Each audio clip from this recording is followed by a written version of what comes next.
تو راز کن فکا ہے اپنی آنکھوں پر آیا ہوں جا، تو راز کن فکا ہے اپنی آنکھوں پر آیا ہوں جا، خودی کا رازداں ہو جا، خدا کا ترجمہ ہو جا، خودی کا رازداں ہو جا، خدا کا ترجمہ ہو جا۔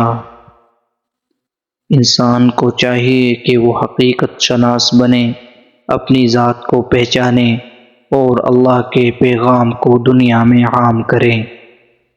خدا کا ترجمان ہو جا، یعنی اپنے اعمال، کردار اور الفاظ کے ذریعے اللہ کا پیغام دوسروں تک پہنچا۔ خودی کا رازداں ہو جا، یعنی اپنی شخصیت، اپنے مقصد اور اپنی طاقت کو پہچان اور اسے زندہ کر۔ اپنی آنکھوں پر آیا ہو جا، یعنی سچائی کو پہچان، حقیقت کو دیکھ اور اپنی بصیرت کو روشن کر۔ اپنے من میں ڈوب کر پا جا سراغ زندگی، اپنے من میں ڈوب کر پا جا سراغ زندگی، تو اگر میرا نہیں بنتا نہ بن، اپنا تو بن، تو اگر میرا نہیں بنتا نہ بن، اپنا تو بن۔ ان اشعار میں شاعر انسان کو اندر جھانکنے کی دعوت دیتا ہے۔ زندگی کا اصل راز اور مقصد باہر کی چکا چوند میں نہیں، بلکہ اپنے دل و ذہن کی گہرائیوں میں چھپا ہوا ہے۔ جب انسان اپنے نفس کو سمجھتا ہے، اس کی اصلاح کرتا ہے اور اپنی خامیوں کو دور کرتا ہے، تو اسے اپنی اصل پہچان اور زندگی کا مقصد معلوم ہوتا ہے۔ دوسرے مصرعے میں خود اعتمادی اور خود شناسی کا پیغام ہے۔ اگر دنیا تمہیں سمجھے یا نہ سمجھے، اگر کوئی تمہیں اپنا نہ بنائے، تو خود کو پہچانو، اپنی صلاحیتوں کو پہچانو اور اپنی بہترین شکل میں جیو۔ اصل کامیابی یہی ہے۔ خلاصہ، زندگی کی حقیقت اور کامیابی باہر نہیں بلکہ اندر موجود ہے۔ خود شناسی اور خود اعتمادی اور بہتری ہی انسان کو بامقصد زندگی کی طرف لے جاتی ہے۔ کی محمد سے وفا تو نے تو ہم تیرے ہیں، کی محمد سے وفا تو نے تو ہم تیرے ہیں، یہ جہاں چیز ہے کیا لوح و قلم تیرے ہیں۔ اس شعر میں شاعر نے حضور نبی کریم صلی اللہ علیہ وسلم سے اپنی بے پناہ محبت اور وفاداری کا اظہار کیا ہے۔ شاعر کہتا ہے کہ اے محمد، اگر تو نے ہم سے وفا کی ہے تو ہم ہمیشہ تیرے ہیں، صرف تیرے ہیں۔ دوسری سطر میں شاعر کہتا ہے کہ یہ ساری دنیا، اس کی ہر چیز، اس کا علم و قلم، اس کی تقدیر و تقریر، سب کچھ آپ ہی کے مالک اور اختیار میں ہے۔ پہلی سطر میں عشق رسول اور وفاداری کا اعلان ہے۔ اس کا مفہوم یہ ہے کہ جب تک آپ صلی اللہ علیہ وسلم کی محبت اور آپ کی سنت کے ساتھ ہمارا تعلق ہے، ہماری پہچان، ہمارا وجود، سب کچھ آپ ہی سے ہے۔ دوسری سطر میں توحید رسالت اور آپ صلی اللہ علیہ وسلم کی حاکمیت کا بیان ہے کہ دنیا کی ہر چیز، قانون کائنات، علم، تقدیر، سب آپ ہی کے حکم سے چلتے ہیں۔ اس شعر کا پیغام یہ ہے کہ زندگی کا اصل سہارا اور کامیابی صرف آپ صلی اللہ علیہ وسلم کی رضا اور تعلق میں ہے۔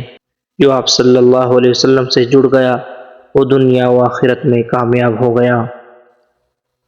عقابی روح جب بیدار ہوتی ہے جوانوں میں، عقابی روح جب بیدار ہوتی ہے جوانوں میں، نظر آتی ہے ان کو اپنی منزل آسمانوں میں۔ اس شعر میں علامہ اقبال نے جوانوں کے اندر موجودہ بلند حوصلے، عزم، خود اعتمادی اور بلند نظری کا بیان کیا ہے۔ جب نوجوانوں کے اندر عقابی جیسی بلند پرواز روح پیدا ہوتی ہے، یعنی جب ان میں عظیم اہداف، خود اعتمادی اور اللہ پر توکل پیدا ہوتا ہے تو وہ معمولی چیزوں پر اکتفا نہیں کرتے، پھر ان کی نگاہیں بلند ہوتی ہیں اور وہ اپنی منزل آسمانوں میں دیکھتے ہیں، یعنی وہ بڑی اور بلند ترین کامیابیوں کو حاصل کرنے کی آرزو رکھتے ہیں اور ان کے لیے ناممکن کچھ نہیں رہتا۔ خلاصہ ہے، اپنے خوابوں کو اتنا بلند کرو کہ اللہ کے سوا کوئی انہیں پورا ہوتے نہ دیکھ سکے۔ بتاؤں تجھ کو مسلم کی زندگی کیا ہے، بتاؤں تجھ کو مسلم کی زندگی کیا ہے، یہ ہے نہر شمشیر تیرا دریا نہیں ہے، یہ ہے نہر شمشیر تیرا دریا نہیں ہے۔ علامہ اقبال اس شعر میں مسلمانوں کی حقیقی زندگی کا تصور پیش کرتے ہیں۔ وہ فرماتے ہیں کہ مسلمان کی زندگی صرف آرام، آسائش اور دنیاوی خواہشات کا نام نہیں، بلکہ حق، غیرت، ہمت، قربانی اور جد و جہد کا نام ہے۔ نہر شمشیر سے مراد وہ راستہ ہے جس میں حق کی خاطر ثابت قدمی، بہادری اور ہر قسم کی قربانی شامل ہو۔ عمل سے زندگی بنتی ہے جنت بھی جہنم بھی، عمل سے زندگی بنتی ہے جنت بھی جہنم بھی، یہ خاکی اپنی فطرت میں نہ نوری ہے نہ ناری ہے۔ علامہ اقبال اس شعر میں بتاتے ہیں کہ انسان کی زندگی کا انجام اس کے اعمال پر منحصر ہے۔ اچھے اعمال انسان کو جنت جیسی کامیابی اور عزت تک پہنچاتے ہیں، جبکہ برے اعمال اسے ذلت اور تباہی کی طرف لے جاتے ہیں۔ انسان پیدائشی طور پر نہ نیک ہوتا ہے نہ بد، اس کا کردار اور اس کے اعمال ہی اس کی اصل پہچان اور مستقبل کا فیصلہ کرتے ہیں۔ سبق پڑھ پھر صداقت کا، عدالت کا، شجاعت کا، سبق پڑھ پھر صداقت کا، عدالت کا، شجاعت کا، لیا جائے گا تجھ سے کام دنیا کی امامت کا، لیا جائے گا تجھ سے کام دنیا کی امامت کا۔ علامہ اقبال اس شعر میں مسلمانوں کو، خصوصاً نوجوانوں کو ایک عظیم مشن کی طرف دعوت دے رہے ہیں۔